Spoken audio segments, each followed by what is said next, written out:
गणपत जी, वापस मैं आता हूं आपके कवि सम्मेलन के बातों पे। भाई, इतने कवि आपसे मिले, चाहे वो शैलेश लोढ़ा जी की बात करूं, चाहे वो सुरेंद्र शर्मा जी की बात करूं, या और भी तमाम कवियां। तो शुरुआती दौर पर जितने कवियां आपसे मिलते थे, जिनके साथ में आपने बड़े बड़े कार्यक्रम का आयोजन किया, और अभी की बात करूं तो कुमार विश्वास भी हैं और बहुत सारे कवि हैं, तो कैसे आप फर्क देखते हैं उस वक्त के, उस दौर के कवियों में और आज के दौर के कवियों में? और उस दौर के कवियों को में से कुछ खास ऐसे कवि जिनको आप याद हमेशा रखते हैं, और आज के दौर के कवियों में भी आप कुछ ऐसे कवि हैं जिनको आप हमेशा याद रखते हैं, चाहे हास्य व्यंग्य के रूप में हो या सीरियस नोट पे हो?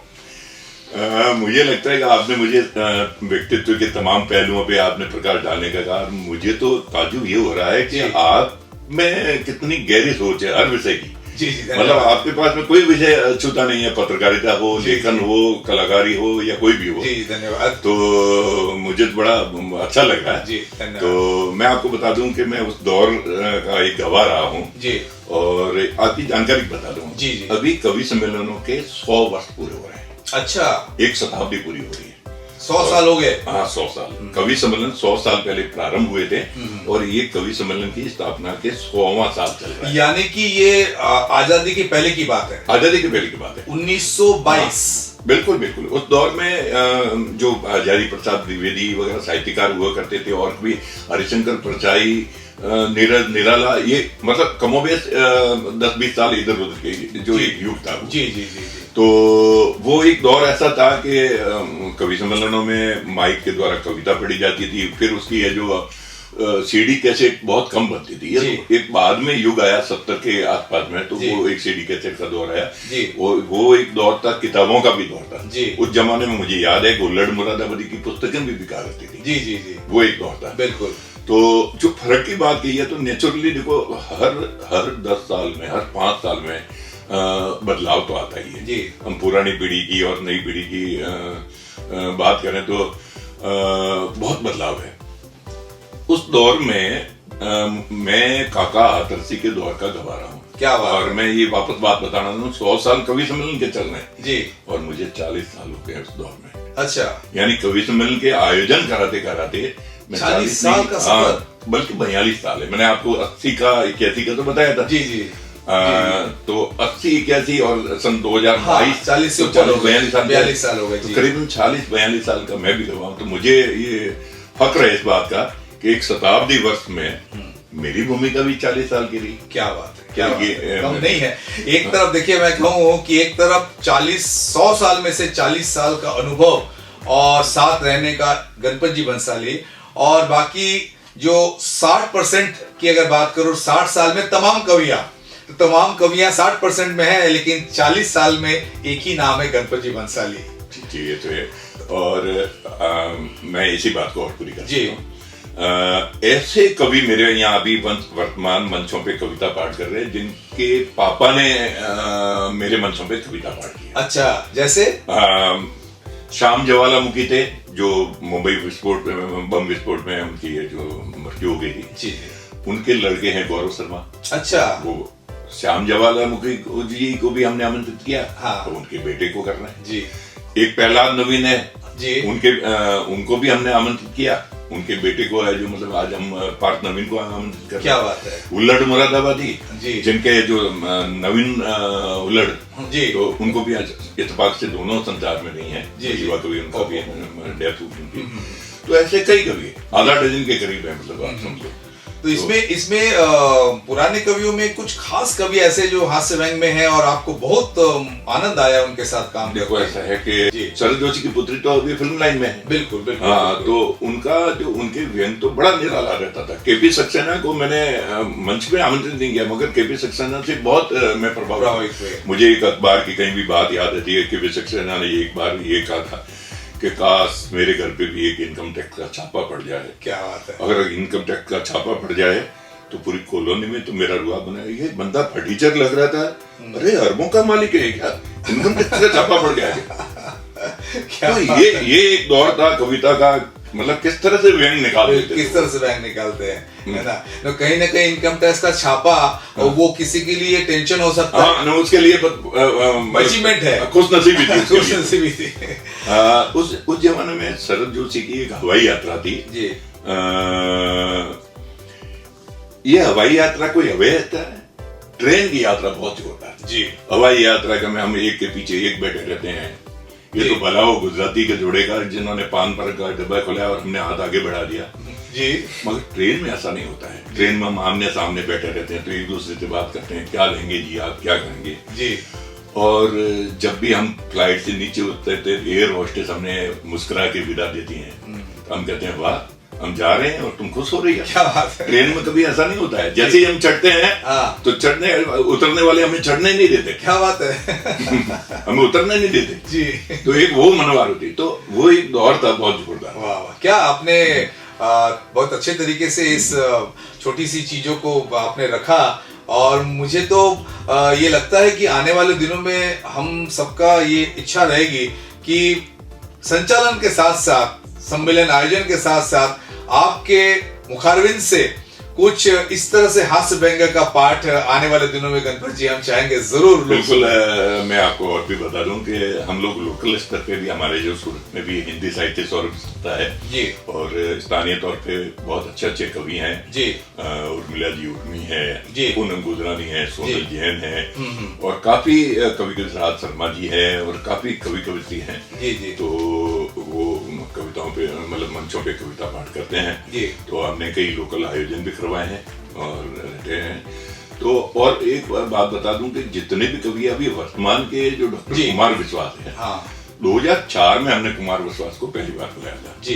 तो उसके बाद अगर 2022 तक की अगर मैं वर्णन करूं जी, तो दर्जनों बार वो पधारे हैं जी जी। और पारिवारिक नाता रिश्ता कैसा रहता है वैसा है जी। शैलेश लोढ़ा जो तारक मेहता उल्टा सतमा फैम है, वो एक्चुअली तारक मेहता तो ठीक है सीरियल में है जी, मगर वो अंतर्राष्ट्रीय कवि है और बहुत ही मशहूर है, और उनका IQ बहुत तगड़ा है। क्या बात है। और ऑब्जर्वेशन बहुत तगड़ा है। मारवाड़ी के बारे में तो उनकी जो कविताएं हैं, उनकी रचना है बहुत, और माँ की रचना तो बहुत ही है। मैं आपको बता दूं, आपने पूछा था कि किन की रचना है, उस दौर में काका आतरसी, निर्भया आतरसी, तमाम लोगों की जो रचनाएं रहती थी, प्रतिनिधि रचनाएं रहती थी। प्रत्येक की रचना एक पसंद भी है। जगदीश सोलंकी की बदनाम बस्ती, क्या बात है। आप कभी भी है जो जगदीश सोलंकी का नाम लेंगे तो बदनाम बस्ती सामने आ जाएगी। बिल्कुल। यूट्यूब पे जो भी खंगाल होते हैं। बिल्कुल। अंजुम रेवर है जो, मतलब यानी है जो गाड़ी चली चुक चुक चुक, जीवन यात्रा की जो एक है जी। तो तमाम की प्रतिनिधि कविताएं हुआ करती थी जी जी जी। अब दौर जो आया है जी जी, दोया बिगोया और हो गया। बिल्कुल। अब जब फास्ट फूड टाइप में हो गया। अभी के कवि सम्मेलन के दौर की बात करें, अभी के कवियों की बात करें, तो उसमें भी कुछ ऐसा आपको दिखता है? नहीं, अभी भी देखो वर्तमान में भी कई ऐसे कवि हैं जी, जो बहुत अच्छी रचनाएं पढ़ते हैं, मगर जो भी कुछ विकृति आई तो उसमें मात्र कवियों का ही दोष नहीं है। बिल्कुल। उसमें क्योंकि ये डिमांड एंड सप्लाई पर निर्भर है। बिल्कुल। जैसी मांग रहती है वैसा माल आपूर्ति होता है। क्या बात है। तो अब व्हाट्सएप का युग है, व्हाट्सएप पे चुटकुले आ रहे हैं और चुटकुले ही पसंद किए जाते हैं, तो कहीं कहीं चुटकुलों का दौर चलता है। बिल्कुल। लोग जो पसंद करते हैं वो सुनाते हैं वो कवि तो। और मैं अगर यूं कहूं कि कवि सम्मेलन की अगर हम बात करें और लिटरेचर की बात करें, तो गणपत जी भंसाली को मैं अगर कहूं कि वो एक विश्व पितामह के समान है तो कोई अतिशयोक्ति नहीं होगी कि वाकई में हिंदुस्तान के जितने भी कवि हैं सबके नजर में आप एक बहुत ही रेस्पेक्टेड पर्सन हैं, और बहुत लोगों को कविता पाठ का माध्यम जो है वो गणपत जी आपने दिखाया है, समझाया है, उनकी जिंदगी में आपने रोशनी डाली है और उनके प्रतिभा को बाहर निकाला है। इसके लिए मैं सभी कवियों की तरफ से आपको बहुत बहुत बधाई देता हूं। और सूरत वालों के लिए भी बहुत गर्व की बात है कि सूरत में रहने वाले एक शख्स गणपत जी भंसाली ने पूरे देश में कविता पाठ, कवियों का आगे आने के तरीकों को लेकर के बहुत ही बड़ा आयाम हासिल किया है और सभी को एक प्लेटफॉर्म देने के काम किया है और उनको एक रास्ते पे चल के उनको मुकाम दिया है। तो हमारे लिए गर्व की बात है कि सूरत के लोग में भी ऐसे एक शख्सियत है जिन्होंने देश के लिए इतना बड़ा काम किया है। ये तमाम जो आयोजन मैं करता हूँ पिछले 40 साल में, जी जी, मैंने एक लक्ष्य बना रखा है जी कि मैं किसी भी रूप में जी कवि से या आयोजक से एक पैसा भी नहीं। क्या बात है। Completely honorary service. बिल्कुल बिल्कुल। और मुझे इतनी आनंद की अनुभूति हो रही है जी कि कोई हिसाब ही नहीं। क्या बात, आप पैसे लेके इतनी आनंद की अनुभूति नहीं करते। नहीं, बिकॉज ये एक्चुअली जो आपने बात कही गणपत जी पहले कि आपको अगर नशा है तो एक ही चीज का है, और नशा से आप ये सारी चीजें कर रहे हैं, तो इसमें पैसे की अहमियत तो गणपत जी मेरे को नहीं लगता जिंदगी में कभी था और रहेगा। ये आपका जुनून है। मेरा ऐसा मानना है, अगर मैंने पैसे लिए रहते जी तो वो सम्मान कभी नहीं मिलता जी जो आज मिल रहा है। बिल्कुल बिल्कुल। और आपने एक बात अभी कही कि क्या फर्क कर रहे हैं, तो मुझे बातों याद आ गई जी। हमारे एक सत्यनारायण सतन करीबन 85 ईयर के होंगे अभी, उन्होंने मंच का संचालन अनेकों बार किया जी। और मेरे गांव जसोल में, बालोतरा में, जोधपुर में और जगहों पे, सूरत में, मालेगांव में, सब जगह हुआ है। जी जी। तो आपने कहा ना कि आप कवियों की कोई पंक्ति सुना है, तो मुझे ये याद आ गया। तो वो पंक्ति ये थी कि मेरे पिताजी ने 2 रुपए किलो का घी खाया था। मेरे पिताजी ने 2 रुपए किलो का घी खाया था। अच्छा। मैं 2 रुपए किलो के गेहूं खा रहा हूँ। अच्छा। आने वाली संतान 2 रुपए किलो की घास खाएगी। हाँ। तभी वो महाराणा प्रताप की संतान कहलाएगी। तो ये जो बदलाव, जो मतलब 2 रुपए किलो के घी से 2 रुपए किलो की घास तक का बदलाव आया, ये आ गया है। बहुत बहुत बहुत बढ़िया आपने बात कही। और इस कविता में जो व्यंग है वो हकीकत में है, सच्चाई है। हालांकि सत्तन जी को तो मुझे फोन करके कहना पड़ेगा, साहब 2 रुपए किलो को गेहूं घी खाया होगा। हाँ। निश्चित रूप से खाएगा जी। 2 रुपए किलो गेहूं खाया, मैं इस बात का गवाह हूँ जी। मगर 2 रुपए किलो की घास खाएगी ये अब संभव नहीं है। घास 5, 7, 10 रुपए किलो हो जाएगी। बिल्कुल, जो वक्त आ गया है अभी। और क्या बात है गणपत जी, आपके इस सफर में, 40 साल के इस साहित्य के सफर में, पता नहीं कि आपके पास कितना सम्मान करने के हिसाब से लोगों ने मोमेंटो दिया है या कुछ शॉल भेंट की होगी। मुझे तो मालूम चला है कि भाई जब भी आप गांव जसोल जाते हैं तो गाड़ी भर के अपना मोमेंटो घर पहुंचा करके आ जाते हैं, क्योंकि यहाँ पे आप फ्लैट में रहते हैं और वहां पे आपका कोठी है, तो यहाँ जगह की कमी होती है। तो क्या है हकीकत में, जरा बताया मुझे। मुझे लगता है ये राज की बात मेरे बेटे किशोर ने बता दी। कुछ ऐसे ही समझिए। वरना आपको कहाँ से पता लगा? ये पता तो हमको लगाना ही पड़ता है साहब। ये मेरी ये पूंजी है जी। इससे बड़ी और कोई पूंजी नहीं हो सकती। जी जी। जब कोई एक व्यक्ति आपको जब ये देता ना, क्या बात है, तो ये ब्रास का, लोहे का या स्टील का नहीं होता है। ये हृदय की अंदर की जो भावनाएं भरी रहती है, बहुत बड़ी बात हमारी जी, वो चीज। क्या बात है, क्या और मैं दुनिया की तमाम चीजें, मान लो अगर मेरे कपड़े पुराने हो गए तो मैं नए खरीदूंगा तो उसको डाल लूंगा जी। मैं मेरा मकान, बंगला जो भी होगा मैं चेंज कर लूंगा, मगर ये नहीं चेंज करूंगा। क्या बात है, फर्नीचर चेंज हो जाएगा मगर उसमें ये सजे मिलेंगे। बिल्कुल। तो इससे बड़ी और कोई अनुभूति हो नहीं सकती। बिल्कुल गणपत जी, मेरे लिए तो ये गौरव की बात है, बहुत ही गौरव की बात है। और ये आपके सोच को दर्शाता है, जो आपने कहा ना कि इतने कवि सम्मेलन आप ऑर्गेनाइज करते हैं, लेकिन आपको ना पैसे से कंसर्न है, ना कभी सोचा है, ना आप सोचेंगे। यही एक कलाकार और साहित्य से जुड़े हुए इंसान का ये हृदय की बात होती है कि वो इस मोमेंटो को उतना वैल्यू दे जिसके सामने में बाकी सब चीज का वैल्यू नहीं। आपने बिकाने पैसों की वजह से, मुझे एक बात याद है कि मैंने कहीं भी एक दीवार पे पढ़ी थी कि दुनिया में खूब कमाए क्या हीरे क्या मोती। दुनिया में खूब कमाए क्या हीरे क्या मोती जी, लेकिन क्या करे यारों कफन में जेब नहीं होती। क्या बात है, क्या बात है, क्या बात है, कफन में जेब नहीं होती। वाह वाह वाह, इससे बढ़कर और क्या बात हो सकती है। पूरा जिंदगी का एक फलसफा है। हम पैसे के पीछे भगते रहे, आखिर करेंगे क्या? मुझे एक बात याद आ रही है कि एक बंदा रोज पेड़ के नीचे सोया हुआ रहता था। एक जाके वो ये रायचंद गया उसके पास में कि भैया तुम सोते हुए क्या कर रहा है? तो मैं क्या करूं कि तुम काम दाम कर, फिर पैसा कमा, फिर कोई जगह पे बड़ा कोठी ले, फिर बड़ी दुकानें कर, फिर बड़ी इंडस्ट्रीज कर, फिर क्या करूं? फिर आराम कर। तो मैं क्या कर रहा हूँ? आराम ही तो कर रहा हूँ। इतना दौड़ के आराम करो तो मैं आराम ही तो कर रहा हूँ। बिल्कुल बिल्कुल। तो ये जो फलसफा है, ये बात आपने जो कही है गणपत जी, ये अगर इंसान को समझ में आ जाए कि अंत में आराम ही करना है, तो ये शायद जो ये स्वार्थ की भावना, ये जो दूसरे के छोटे समझने की भावना, जितने भी जिंदगी में टेंशन है, शायद कम हो जाए। अनुभव के तहत आपसे मैं सुनना चाहूंगा जी। आप साहित्यकार भी हैं, लेखक भी हैं, कलाकार भी हैं, आपका ऑल इन वन है जी। मैं एक बात बता रहा हूँ, आखिर परिणति क्या होती है? हम जब विकास कर लेते हैं और विकास कभी विनाश की राह पे चल पड़ता है। आपने देखा रशिया और यूक्रेन की लड़ाई जी, ये क्या है? बिल्कुल ये परिणति हमारे सामने है कि कब क्या हो। कभी यूक्रेन के लोगों ने ये नहीं सोचा था कि ये इतनी बढ़िया आलीशान इमारतें खंडर हो जाएगी, बिल्कुल कभी नहीं सोचा था। ये पूरी दुनिया में खतरा मंडराया हुआ है जी, कब परमाणु विस्फोट हो जाए, कब क्या हो जाए जी। मैं तो एक कह रहा हूँ कि जिंदगी में नेक काम करें हम जी, बस जितनी भी हैं बद्दुआओं की बजाय दुआएं लें, बद्दुआएं नहीं लें। बिल्कुल बिल्कुल, जो होना है वो तो होके रहेगा, वो तो कोई बात नहीं है। और एक विषय मुझे मालूम है कि वो आप क्योंकि आप घड़ी भी टिक टिक कर रही है, टाइम भी काफी हो गया है, मगर आनंद आ रहा है, आपको आनंद आ रहा है और मुझे मेरे पास में भी तो खजाना भरा पड़ा है जी जी। कोई इंटरव्यू लेने वाला तो कौन भला नहीं कहेगा जी जी। आपने मुझे बातों में पहले पूछा था ऑफलाइन में जी कि समाज सेवा जी जी बिल्कुल।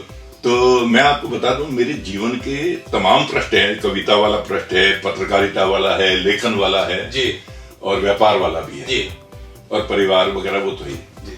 मेरे जिंदगी का सबसे बड़ा अगर कोई हिस्सा है जी तो वो समाज सेवा। क्या बात है।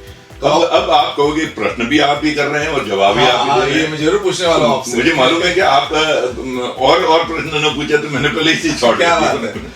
तो मैं आपको बता दूं जी, मेरी उम्र है जो 70 साल 71 साल की। ये तो आप कह रहे हैं, मुझे तो नहीं मालूम है ना, मैंने आपसे पूछा है। मगर अनिकेत जी आईना झूठ नहीं बोलता ना।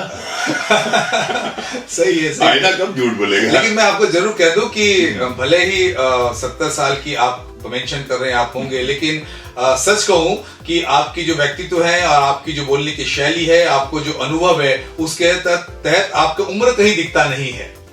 ये एक गणना होती है जी, बिल्कुल। अगर हम मन की खूबसूरती से जिए जी तो कोई उम्र का पड़ाव आड़े नहीं आ सकता जी।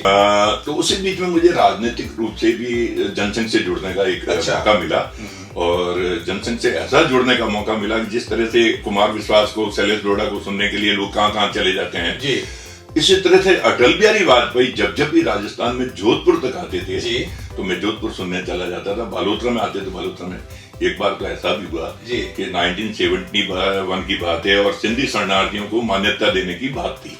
किसको? सिंधी शरणार्थियों को भारत में मान्यता नहीं दी जा रही थी। और आपको मालूम है हुआ कि लालकृष्ण अडवाणी पाकिस्तान से आए हैं, वो से आए हैं, माइग्रेट हो गए, तो मान्यता नहीं दी जा रही, तो इसके लिए आंदोलन चलाया जा रहा था। तो पाकिस्तान बॉर्डर पर अटल बिहारी वाजपेयी को गिरफ्तारी देनी थी, वाजपेयी जी को जी। तो हमें मालूम है कि 71 की बात है और 71 में मेरी शादी हुई, 70 के आसपास की शादी हुई। तो हम लोग अटल बिहारी वाजपेयी आगे कार में एम्बेसडर कार हुआ करती थी, आज भी आपको मिल ही जाएगी कहीं, और पीछे हम लोग बस में सवार हुए 70-71 आदमी। अच्छा हाँ, उन दिनों में बसों में 70-71 आदमी बैठ के खड़े चले। तो वाया सिणदरी होके बाड़मेर जा रहे थे, आजकल वाया खेड़ होके और इधर होके तिलवाड़ा होके जाते हैं। तो मार्ग में रेतीले धोरे थे, रेतीले मतलब रेत डस्ट होती है ना जी जी जी, बड़े बड़े धोरे होते हैं, उसमें कार फंस गई। और अक्सर वर्णन कर रहा हूँ जी, क्योंकि उन दिनों में मोबाइल तो होता नहीं था कि भाई फोटो खींचा और आपको बता दिया, वो तो होता ही नहीं था, और कैमरामैन भी यदा कदा कहीं नहीं मिलता था। तो अटल जी एकदम कार रुकी, हम लोग नीचे उतरे, अटल जी की कार को हम धक्का देने लगे, तो अटल जी बोले नहीं, मेरे नीचे आए बिना कार नहीं चलेगी। अच्छा, मैं भी धक्का दूंगा। तो उन्होंने भी धक्का दिया, हमने भी धक्का दिया। क्या बात है। और फिर हम बाड़मेर पहुंचे। बाड़मेर में बेलीराम की चाय बहुत मशहूर हुआ करती थी, मेरे साथ में हीरालाल जी लुकड़ थे, तो हमने वहां पे चाय पी। और उसी समय हमारे पास में खबर आई कि पाकिस्तान की कोई है जो हमलावर है, जो अटल जी पर हमला कर सकते हैं खुफिया तौर पे। हाँ। तो वायरलेस पे खबरें आती थी। अच्छा जी जी। तो सावधान सतर्क हो गई पुलिस। और फिर हमें जो railway station, Barmer railway station से मुनाबाब रेलवे स्टेशन जाना था जी जी, जो मुनाबाब पाकिस्तान बॉर्डर के पास में जी, और हमें गिरफ्तारी देनी थी। अच्छा। तो मुझे पक्का याद है कि अटल बिहारी वाजपेयी जी ट्रेन के जो दोनों हैंडल है वो पकड़ के खड़े थे। हाँ। और एकदम जस्ट मैं सामने खड़ा था, मेरे साथ में और भी लोग खड़े थे जी जी। मेरे बाजू में वीर अर्जुन का पत्रकार था और बीबीसी लंदन रेडियो हुआ करता था जी जी, आज की तरह टीवी नहीं हुआ जी जी। तो वो होता, तो हम नारे लगा दें सिंधी शरणार्थियों को मान्यता दो, सिंधी शरणार्थियों को मान्यता दो। तो अटल जी बोले क्या बात है, नाश्ता वास्ता नहीं किया, इतनी धीमी आवाज आ रही है जी। फिर हमारे में जोश का संचार हुआ। क्या बात है जी। तो ये भी एक, अब सारे बिंदु समाहित कर रहा हूँ जी जी जी। तो उन दिनों में मैं जीप में घूम के, आज अटल बिहारी वाजपेयी आ रहे हैं, आज दीनदयाल उपाध्याय जी आ रहे हैं, आज भैरव सिंह शेखावत आ रहे हैं। उन दिनों में हमारे यहाँ अटल बिहारी वाजपेयी, विजयराजे सिंधिया और भैरव सिंह शेखावत, और हमारे लोकल बालोतरा में एक एमएलए चंपालाल जी भाटिया हुआ। अच्छा। एमएलए बाद में बने, वो जनसंघ के नेता, वो बहुत प्रभावित थे जी जी। तो उनके भाषण बहुत सुनते हैं। तो ये तो मेरा एक राजनीतिक पक्ष, तो बहुत आगे बहुत यात्रा है। लेकिन अटल जी के बारे में जो आपने बात जिक्र की वो बहुत ही इंटरेस्टिंग है, यानी कि अटल जी के साथ आपको कन्वर्सेशन करने में और उनकी बात की भाई नाश्ता नहीं किया, क्या आवाज जोर से लगाओ, है ना। तो ये भी बहुत ऐसे अनुभव का मेरे को लगता है कि आपके पास इतना फेरिस लिस्ट है, लंबी लिस्ट है कि काफी समय लगेगा, और डेफिनेटली हम उसमें से भी कोशिश करेंगे। गणपत जी, आज हम छोड़ेंगे नहीं आपको हमारे इस टॉक शो इंडिया के स्टूडियो में। इंटरेस्टिंग बातों में एक मैं जानना चाहूंगा कि ये सब करते करते तो क्या आपके जो नेक्स्ट पीढ़ी, यानी कि आपके जो बच्चे बड़े हुए, तो वो भी कविता में ही लग गए, साहित्य में लग गए, पत्रकारिता में लग गए, कि कुछ उन्होंने दूसरे दिशा पे जाने की कुछ जरूरत की? परिवार की बात मैं आप बता दूं कि कोई हर पिता ये चाहता है कि मेरा बेटा नक्शे कदम पे चले जी, मगर मैंने रास्ता थोड़ा अलग अख्तियार किया था। अच्छा। मैं नहीं चाहता था कि मेरे बेटे मेरे जैसे ही बिल्कुल अच्छा। तो वो अपना बिजनेस संभाले, मगर मैं हमेशा कहता हूँ कि जीवन की 40-50 साल तक आप पूरे जज्बे के साथ में बिजनेस करो जी, क्योंकि आप बिजनेस नहीं करोगे, पैसा नहीं कमाओगे तो समाज का, देश का, घर का कहाँ भला होगा। बिल्कुल बिल्कुल। भूखे पेट न हो भजन गोपाला, ये ले लो तेरी कंठी की माला। हाँ, तो आर्थिक रूप से समृद्ध होना भी बहुत जरूरी है। और अगर आर्थिक रूप से समृद्ध होगे तो आप इनकम टैक्स दोगे, देश विकास करेगा, बिल्कुल, समाज विकास करेगा। जी जी। आप समाज को कुछ देंगे जी। मान लो अगर कोरोना काल में कहीं पीड़ित मानवता की सेवा करनी, तो आपके पास पैसे होंगे, तुम्हें आर्थिक समृद्धि की जरूरत बहुत ज्यादा है, बहुत ज्यादा। तो मैंने मेरे सबसे बड़ा बेटा किशोर, अच्छा, जैसा मैंने कहा वैसा ही वो करने लगा। वो अपने बिजनेस में रहता है और अपना, मैंने उनको कहा था कि 50 साल की एज तक 10-15-20% है, जब 60-65 साल की जाओ तो 20-30% कर लो, और 65 के बाद में तो अगर आपके बच्चे बिजनेस संभाल रहे हैं तो आप तो निवृत्ति की दौड़ रखी हो। तो किशोर जी के अलावे आपके देखो, किशोर कर ही रहा है, प्रवीण है जो भी आप समझ लो कि सोशल में भी है, अपने व्यापार व्यवसाय में भी है। तीसरा लड़का राज है जो दुबई में रहता है, वो भी अपना व्यापार व्यवसाय है और वो भी सोशल कॉज में रहता ही है। और मेरी बिटिया जो भावना है, कभी कभी कहते हैं ना सर, बाप जैसी बेटी, बाप जैसा बेटा, तो ये प्रतिबिंब किसी न किसी में आ ही जाता है। अच्छा, तो मेरी बिटिया जो भावना है, जो भावना बंसाली से भावना कोठारी हो गई, यानी मेरे गांव के ही हैं श्री कमलेशा कोठारी जो मेरे दामाद जी हैं। तो बिटिया मेरे नक्शे कदम पे चल रही है। अच्छा, और एक बात और बता दूं, जरूर। मेरी पोती है, दुबई में रहती है, राज बंसाली की पुत्री है, मान्या राज विवेका की पुत्री है। पता नहीं वो मेरे नक्शे कदम पे चलने लगी है। अच्छा। जैसा मैं किताबें लिखता हूँ वगैरह करता हूँ वगैरह, मुझे मालूम पड़ा उसने कब किताब लिखी, उसने इंग्लिश में एक पुस्तक लिखी। अच्छा, और उसका अभी ये पुस्तक का प्रकाशन शीघ्र होने जा रहा है। अच्छा, तो मैंने कहा कहीं न कहीं है जो मेरे नक्शे कदम पर चलने वाले। बिल्कुल। तो आपके परिवार में कहीं ना कहीं, भले आपने अपने पुत्र को, सभी लोगों को बताया कि भाई आप अपना बिजनेस करो, कमाओ, सेटल हो जाओ, है ना, पैसे है तो सब कुछ है, लेकिन आपके भावना, आपकी डॉटर, आपने ये जो परिवार वाली बात चली, तो उसके बिना सारी बातें अधूरी है जी। आप कह रहे थे कि आपको इतना अवकाश कहाँ मिलता है, इतना समय कैसे मिलता है, आपको ऐसी छूट कैसे मिलती है? जी जी।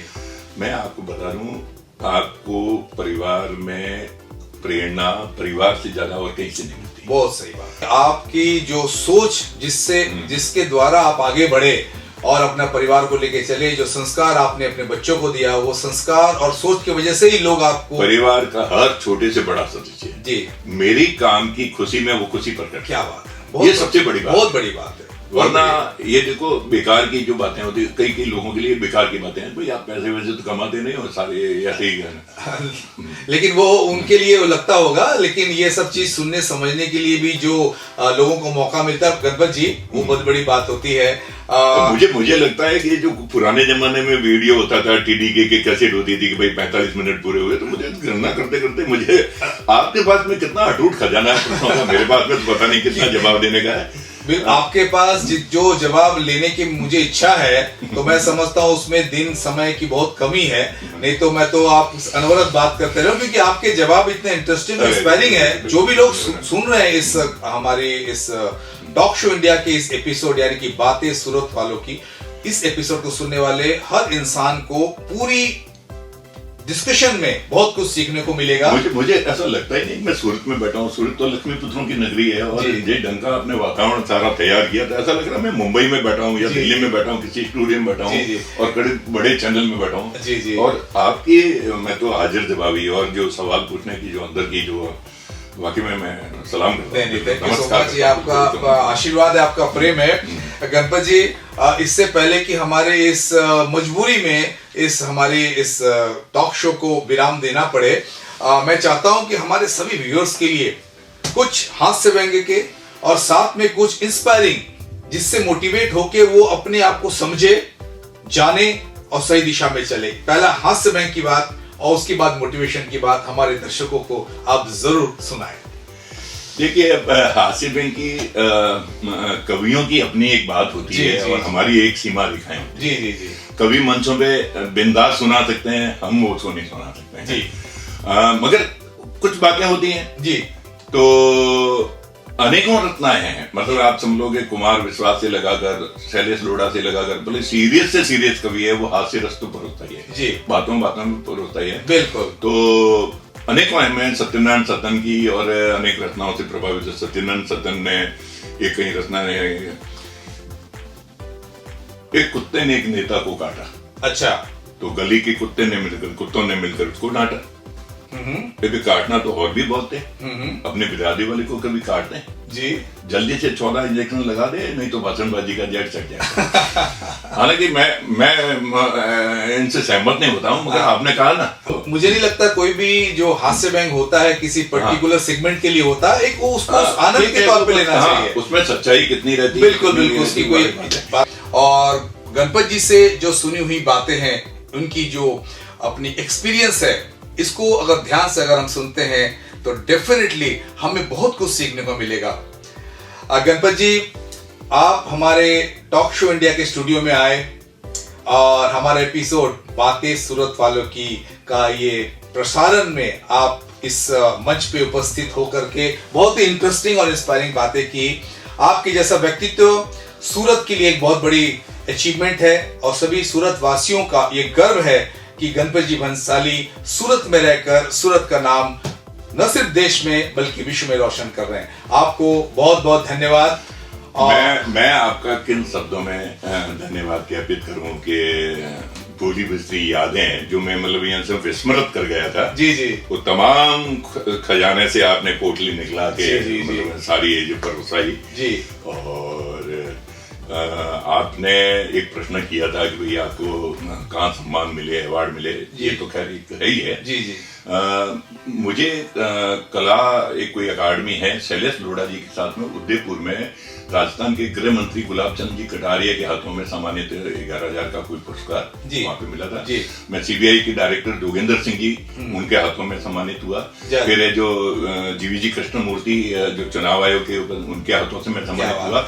लालजी टंडन और कलराज मिश्र जो केंद्रीय मंत्री भी रहे हैं और गुजरात में उत्तर प्रदेश के मंत्री, उनके हाथों से मुझे जो शैल बिहारी कवि जो बाण पुरस्कार वो भी मिले। तो आपने मुझे पूछा था, मैं विस्मृत कर गया था जी। तो अनेकों, अच्छा, यहाँ सूरत में जो प्राइड ऑफ सूरत है और भी है, जो सूरत गौरव है, मारवाड़ गौरव है, मारवाड़ रत्न है, तमाम तरह के पुरस्कार मिले। मैं ये सब आप लोगों के से बिल्कुल। और गणपत जी, मैं आपको इस बात पे एक बात जरूर कहना चाहूंगा कि आपने काफी लोगों का जिक्र किया और सभी लोग एक एमिनेंट और बहुत ही प्रोमिनेंट पर्सनालिटी है हमारे देश के, जिनसे आपको अवार्ड मिलने का सौभाग्य मिला।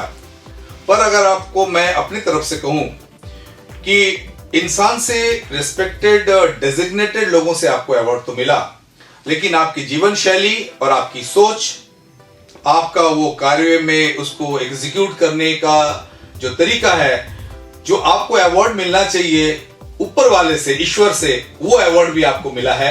उससे बड़ा कोई अवार्ड नहीं होता है। उसी अवार्ड का नतीजा है गणपत जी भंसाली कि आज गणपत जी भंसाली हमारे बीच में इस तरह से प्यार से लोगों के दिलों में राज कर रहे हैं। मेरे लिए सबसे बड़ा अवार्ड आपने इस अवार्ड शीट पे बिठाया जी।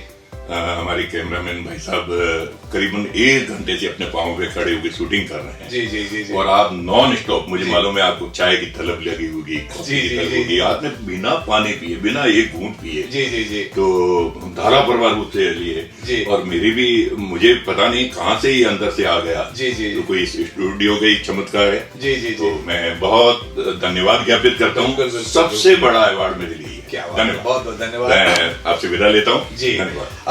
दोस्तों, ये थे हमारे आज के खास मेहमान, सूरत के जाने माने हस्ती, जिनका परिचय का देने की आवश्यकता कुछ भी नहीं है। नाम है Ganpat ji Bhansali. Talk show India के स्टूडियो में आज के एपिसोड में बस इतना ही। Keep watching our favourite show बातें सूरत वालों की, and stay tuned with talk show India. सभी दर्शकों को बहुत बहुत धन्यवाद। मेरा भी बहुत बहुत धन्यवाद आपका। साथ में मैं एक बार आप सभी को जरूर कहना चाहूंगा कि जब भी आपको किसी की मदद करने का मौका मिले तो अगर संभव हो तो जरूर कीजिएगा, आपको दुआएं मिलेगी। बिल्कुल। सभी दर्शकों को बहुत बहुत धन्यवाद। नमस्कार। बहुत बहुत धन्यवाद।